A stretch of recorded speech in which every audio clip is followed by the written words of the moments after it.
Sellovilla on suosittu sekä ympäristöystävällinen eristysmateriaali. Yhdysvalloissa kehitetty ja Euroopassa laajalti käytetty. Ympäristöystävällinen selluvilla on hiilineutraali tuote toimien hiilivarastona. Se valmistetaan puupohjaisesta kierrätetystä sanomalehtipaperista. Luonnonkuituinen selluvilla on hengittävä eli kosteutta säätävä hygroskooppinen materiaali. Se suojaa puurakenteita kosteuskuormitukselta.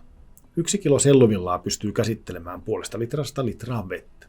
Tätä ominaisuutta ei ole mineraalivillalla. Perinteiseen asennustapaan verrattuna sidostekniikka takaa laadukkaan asennuksen.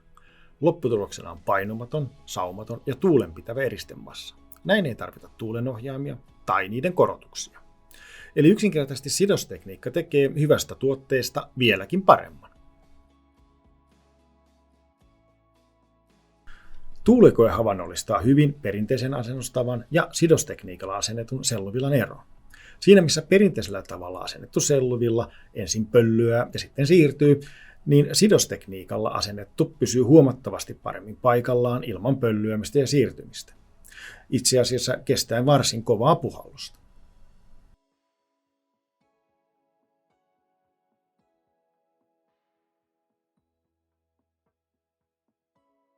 Termex Sellovilla käy lisäeristeeksi pääsääntöisesti kaikkien eristeiden päälle, mutta eristettävän kohteen kosteus ja palotekninen toimivuus on varmistettava ennen lisäeristeen asentamista. Sidostekniikka on kehitetty yhdessä Kiilto Oyn kanssa. Termex on lisälämmön eristämisen markkinajohtaja. Teemme vuosittain yli 5000 kotiin jälkieristyksen maanlaajuisesti. Sinä taloyhtiön päättäjä, tilaa nyt maksuton kartoituskäynti taloyhtiöön. Se on täysin maksuton, eikä velvoita taloyhtiötä mihinkään. Saatte meiltä kiinteistön yläpohjasta raportin ja toimenpidesuosituksen sitovalla urakkahinnalla. Toivottavasti kuulemme sinusta pian.